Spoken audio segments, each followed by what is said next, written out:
Hi everyone. ഇന്ന് നമ്മൾ discuss ചെയ്യാൻ പോകുന്നത് എങ്ങനെയാണ് പുതിയ ഡോക്യുമെൻറ്റ്സ് വേർഡിൽ ക്രിയേറ്റ് ചെയ്യുക എന്നുള്ളതാണ്. നമുക്ക് 3 രീതിയിൽ പുതിയ ഡോക്യുമെൻറ്റ്സുകൾ എടുക്കാം.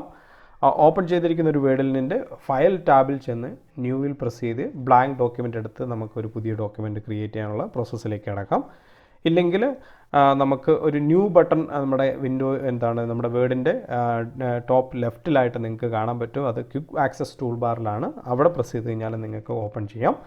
ദെൻ മൂന്നാമത്തെ മെത്തേഡ് നമ്മുടെ ഷോർട്ട് കട്ടാണ്. കൺട്രോൾ എൻ അടിച്ചു കഴിഞ്ഞാൽ, N means new, control N അടിച്ചു കഴിഞ്ഞാൽ നിങ്ങൾക്ക് പുതിയ ഡോക്യുമെൻറ്റ്സ് ക്രിയേറ്റ് ചെയ്യാൻ പറ്റുന്നതാണ്. നമുക്ക് നോക്കാം. ഞാനിവിടെ ഒരു വേർഡ് ഓപ്പൺ ചെയ്യുകയാണ്.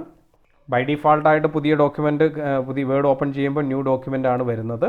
എങ്കിലും ഞാൻ ഒന്നുകൂടെ പഠിപ്പിക്കാം. ഇപ്പം ഇവിടെ ഒരു സപ്പോസ് ഇതൊരു ഓൾറെഡി ഉള്ള എന്തെങ്കിലും എഴുതിയിരുന്നൊരു ഡോക്യുമെൻ്റ് ആണെങ്കിൽ നമുക്ക് പല രീതിയിൽ പുതിയ ഡോക്യുമെൻറ്റുകൾ ക്രിയേറ്റ് ചെയ്യുന്നതാണ് നമ്മൾ നോക്കാൻ പോകുന്നത്.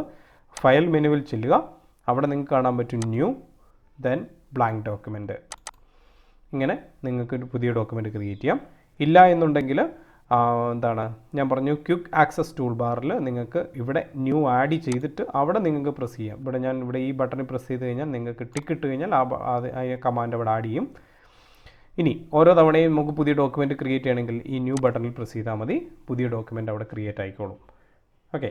ഇനി ഇല്ലെങ്കിൽ നമുക്ക് കൺട്രോൾ എൻ എന്ന് പറഞ്ഞ ഷോർട്ട് കട്ട് ഐക്കൺ ഉപയോഗിച്ച് നമുക്ക് പുതിയ ഡോക്യുമെൻറ്റ് ക്രിയേറ്റ് ചെയ്യാം.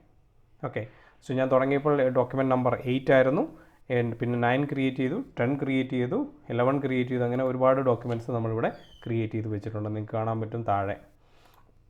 ഓക്കെ. അങ്ങനെ നിങ്ങൾക്ക് പല രീതിയിൽ ഡോക്യുമെൻറ്റ്സുകൾ ക്രിയേറ്റ് ചെയ്യാം.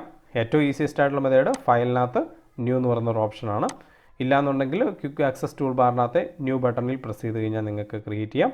ഇല്ല എന്നുണ്ടെങ്കിൽ control N short cut icon ഉപയോഗിച്ച് പുതിയ ഡോക്യുമെൻറ്റ്സ് ക്രിയേറ്റ് ചെയ്യാം. ദെൻ അത് കഴിഞ്ഞ് നിങ്ങൾക്ക് നിങ്ങളുടെ ടെക്സ്റ്റുകൾ ടൈപ്പ് ചെയ്ത് നിങ്ങൾക്ക് ഡോക്യുമെൻറ്റ് ക്രിയേറ്റ് ചെയ്ത് പോകാൻ പറ്റുന്നതാണ്. ഓക്കെ. മനസ്സിലായെന്ന് വിചാരിക്കുന്നു. അടുത്ത ക്ലാസ്സിൽ വീണ്ടും കാണാം. Thank you.